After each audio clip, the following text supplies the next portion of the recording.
All right. I'm Logan Tuttle with Harris County Public Libraries. We're here with J.Elle. If you would like to please introduce yourself and talk a little bit about your work and what you have coming up.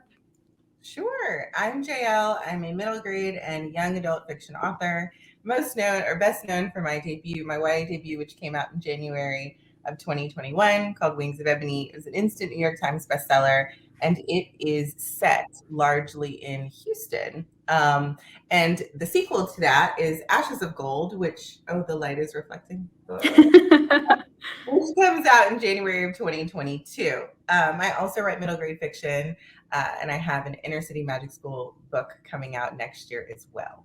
So, Oh my gosh, that's so exciting. So, the questions that we'll be talking about today will be around your writing process, as well as the mentorship program that you have. So, I'm super excited to hear about that as well. So, starting off with just some general questions about your writing process, what do you enjoy most about writing and the process in general? it depends on when you ask me. Ask me during, I enjoyed none of it. No, I'm kidding. Probably the exploratory phase. Honestly, I think that there are different appetites. I have different appetites for different parts of the process depending on the timing. And I think a lot of what I enjoy doing is mood writing. And that isn't always an option because of deadlines, but occasionally when I'm in a good place to be able to choose, I feel like world building today, or I feel like writing a scene today, or one of the things I like to do is write backstory scenes that are never going to make it into the book, like scenes from a character's childhood or something else that were formative in their life. And so it really just depends on the mood. I really do believe that my best work comes to me when I'm inspired. So I try to follow where I feel inspired. And that isn't always possible with deadlines, but a lot of the times it is. So it would probably be that. My favorite part is sort of seeing what my inspiration bug is excited about each day and like following that rabbit trail to wherever it leads. I can totally relate with that. On the flip side, what is something that you dislike or struggle with in the writing process? I think, every part of the writing process is challenging. I would love to say, so I'm revising right now, and part of the revisions that I'm doing require a lot of rewriting. So I'm rewriting, but right now I'm missing drafting. Now, 3 weeks ago, I was drafting a book and I was missing revising.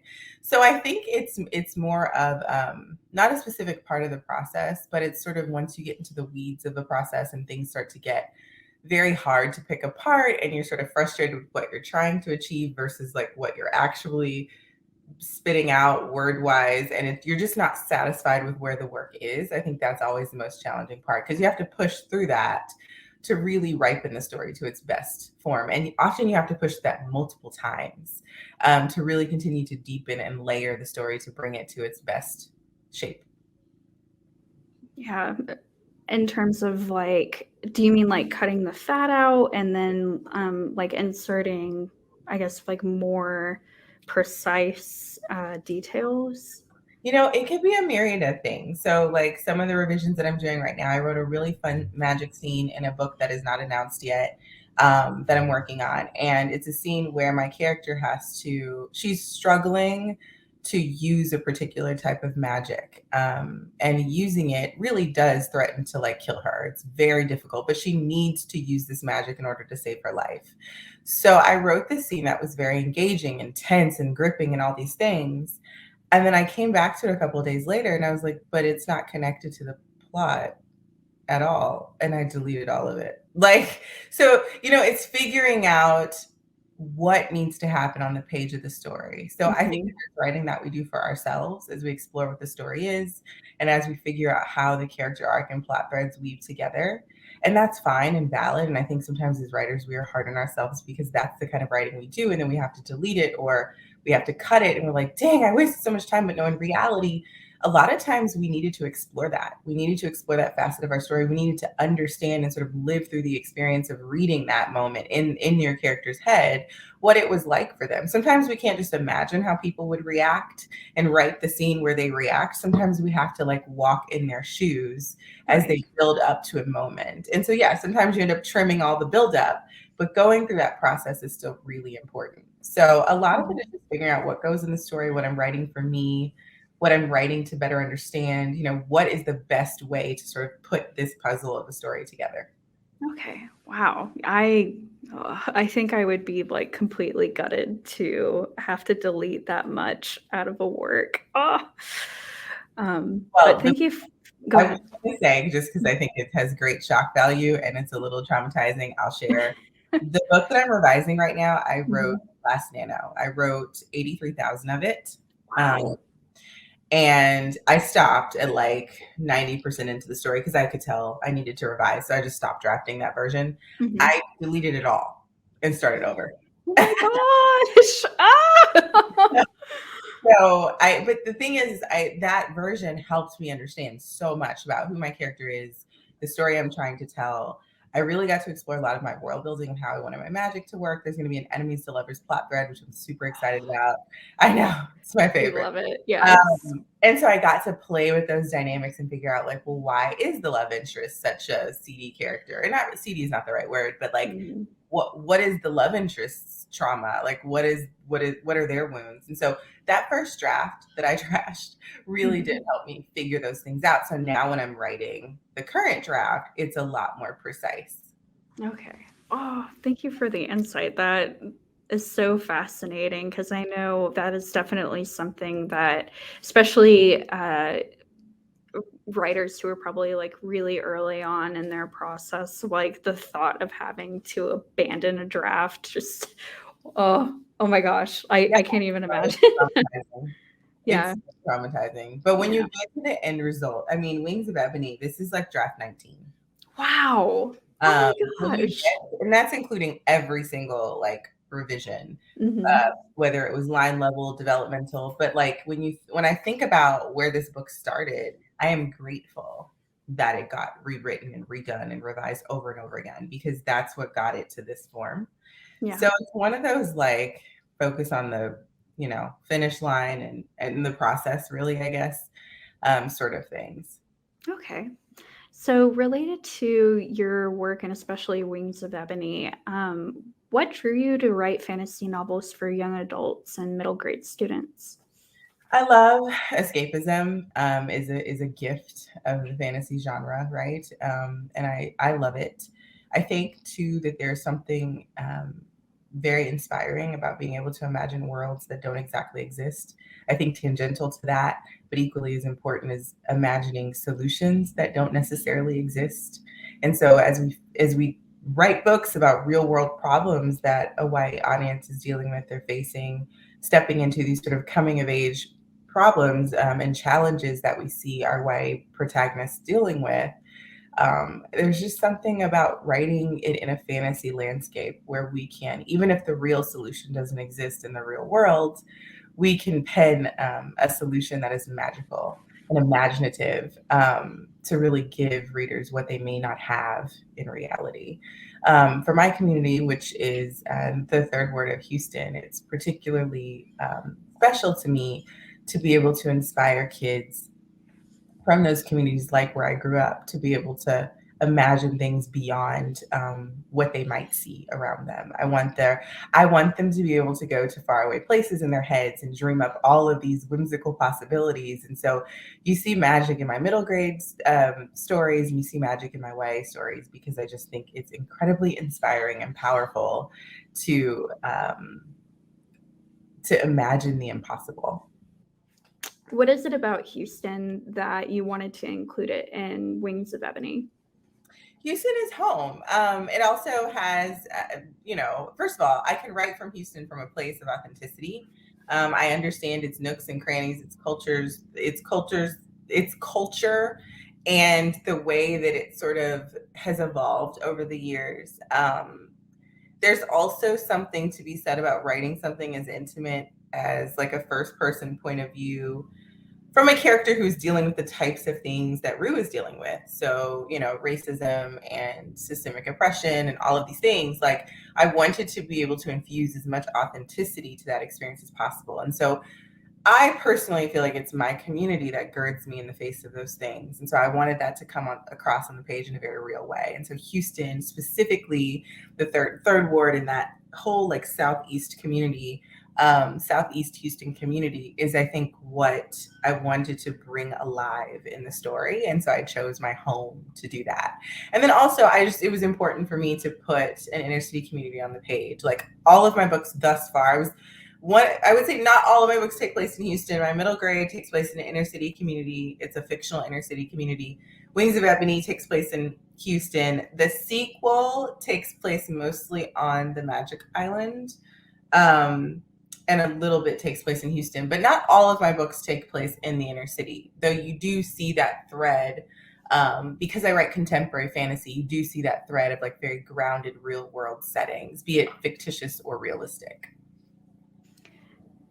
Thank you for including our city as well as the experiences that young people are going through right now that need a spotlight and need attention, and all just in that, so those kids like feel seen and heard. I think that's so important, especially in literature aimed at young adults. But I do think that, people who are adults should also read this so that they can clue in and understand. And also, like, your writing style is so detailed and really just like draws you in. And I absolutely love reading Wings of Ebony. So thank you for your insight and, including Houston in your story as well, because I think it's often overlooked. For sure. So Wings of Ebony was actually selected by the Harris County Public Library literacy staff to be on the reading list for Tournament of Books for this year into 2022. Tournament of Books is a teen literacy program that pairs with our library branches and their local high schools to develop student teams who read a list of selected books together and then compete in local games to championship games. At their first book party in December, students will play First Impressions. This game introduces the students to the books with just the first line of each book. When writing, how much thought did you put into the first line of your book? Oh, man. The first line of any book I write is extremely important. So is the first paragraph, but especially the first line. I have written 7 books at this point, and every single time I finish writing a book, I always go back and change the first chapter. Every single time, never fails. Because there's something about getting to the end of a story that helps me be able to understand where I think it should start and how exactly I think it should start and what language is going to grab that reader immediately and pull them into sort of the promise of the book that I'm, the world I'm opening them up to. So I spend a lot of time on it. Sometimes it hits me and I know it's right. And sometimes it hits me and I know it's right. And other times I have to just kind of keep going back to it. Okay. So I'm sure students will be, I think, pretty enthralled in the first lines of Wings of Ebony. Additionally, whenever I was looking to interview you, I was poking around on your website and I saw that you have a mentorship program. Could you talk to us a little bit more about what that is? Yes, I used to. I'm not able to juggle it right now with publishing with all the books that I have coming out, but I used to. And basically what I wanted to do then, and now to clarify, I do still mentor in other programs, but the one that I created, that I spearheaded, was just a little too much administrative work to keep going year after year. So after that, I moved into helping with other programs like Pitch Wars and Author Mentor Match, which are really awesome. But that program, Your Story is Your Power workshop series, is basically an opportunity for high school students to use their spring break to learn how to write a story. And so we do, just at the local library, we just do a crash course for a couple of hours each evening about, how to structure a story. It starts with their idea. We talk through the idea, and then I work with them on developing the idea. What does scene structure look like? And then we do some hands-on worksheets and acting out sort of activities. And then they start actually putting their story on paper. And then I'll go through and I'll come through it and make edit notes, and they'll change it. And then just depending on, students work at different paces. Like, they don't have to commit to finishing their story during the week, but some students that are really motivated did. And it was a lot of fun. I see there was so much talent, which is just so amazing. And I love that it gave students something to do during their spring break that they may not have had the opportunity to do during the school year because of homework and extracurriculars and stuff like that. So, I think that, Delve is scratching our writing bug is just as important as like going to a fun tailgating outing or something like that, because there are like writers all over the world like that are going to be authors one day. And so just creating a space where aspiring writers could do that and explore their craft was really exciting to me. Speaking of which, our county is going to be putting on some programming for National Novel Writing Month, or NaNoWriMo. Do you have any advice for our patrons who are going to be participating? Oh, absolutely. So first and foremost, and I can give you this link so that you can provide it with wherever this podcast is going at, but I did a guest blog post for Nano about tips to fast drafting. It's very detailed and very specific, and it gives specific steps on like how you can prepare yourself to fast draft. So I would highly recommend anybody listening that is interested in Nano to read that link.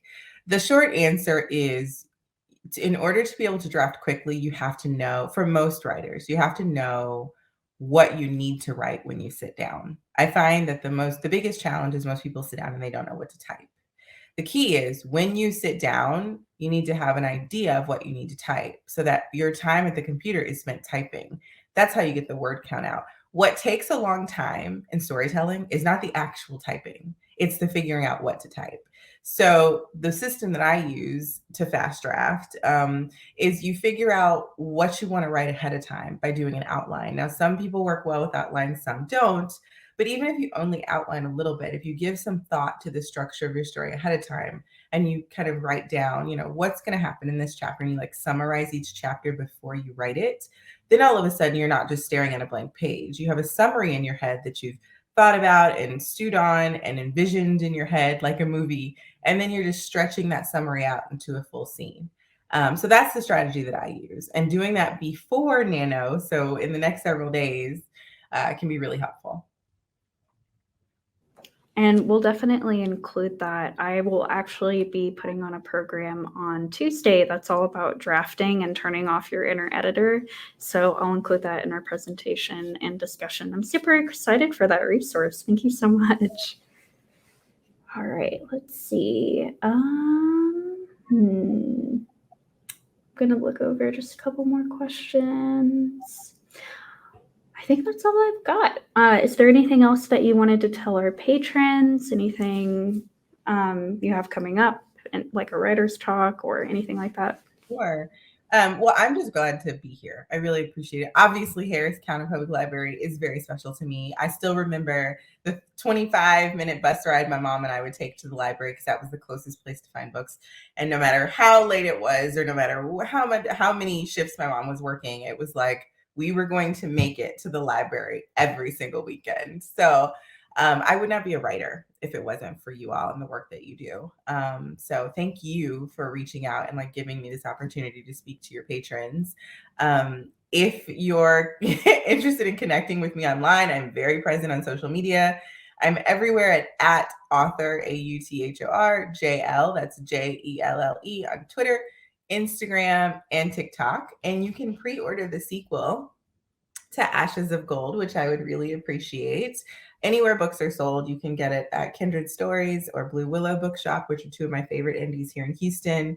You can order it online from them, or you can get it from Barnes & Noble and anywhere else. It's also on Amazon. But that comes out in January, and I'll be talking about it all over Houston. So hopefully I'll get to see and hear from some of your patrons soon. Yes, for sure.